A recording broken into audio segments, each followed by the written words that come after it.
my stand-in, who is actually a 25-year-old man. Oh, we do have it! But check this out, Come you guys. on! What kind of Thank you, operation Gary. you think you're running around here? You got us covered, buddy. Come on. But the reason why Kent was cast is Monty Westmore's brother Mike, who did all of those great, did all the great aliens on Star Trek. Mike had built a head of a dead kid that was he just made up what this dead kid looked like.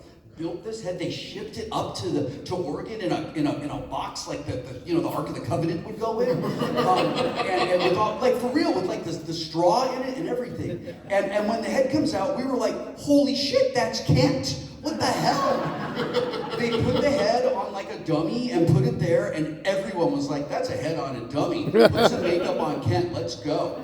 The thing that was cut from the movie is there's a moment when we're all looking at him, right? And this weird thing happens, like his mouth moves, like, oh my God, is he gonna talk or something? And a beetle crawls out of his mouth, and it's horrifying. And I remember they were trying to get this beetle to come out of Kent's mouth, and it kept going in and biting him on his tongue.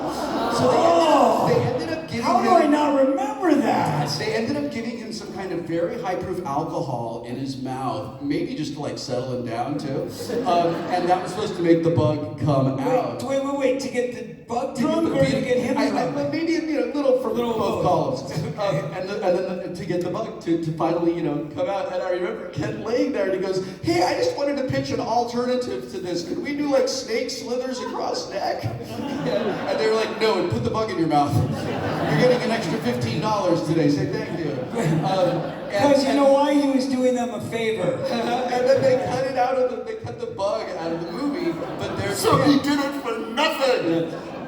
That is called dedication to your craft, ladies and gentlemen. Are there any sci-fi fans in the audience who have? Okay. All right. So, how many of you have headcanon?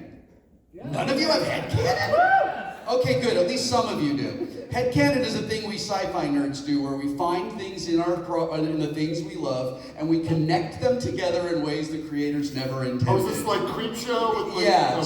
So when Gordie is telling the story of the Barfarama, right behind the Donnelly twins, Ken is an extra in that scene, and he's wearing a Hawaiian shirt. He's got a cigarette behind his ear, and I saw that years later, and I thought, Gordie is describing him. In Gordie's mind, when he's telling this story, he sees that guy, and he knows who Ray Brower is, everybody does, and put him into the story that he told. Fun headcanon that has nothing to do with